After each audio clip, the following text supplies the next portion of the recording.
Tupac Shakur has this interview which lands on me as a poem. And I'll explain why. But to do so, I have to talk about Audre Lorde, another poet who has this essay titled Poetry is Not a Luxury. In the essay, Lorde talks about how poetry is a language which is able to name things that typical languages have not and cannot.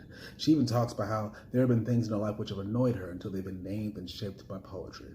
So in the interview, Tupac Shakur is essentially defending himself from critics, referring to himself as a rose that grew through concrete. And he's asking the interviewer, what are you going to pay attention to? The fact that the rose has a chipped stem and some of its petals have been torn off, or the fact that this rose grew through concrete? I think about that in conjunction with my childhood, which could possibly accurately be referred to as hood or ghetto. There was death, there was drugs, there was drama. And by association, I am named hood or ghetto. When I think about that interview and how it renames my childhood and thus renames me as a rose that grew through concrete.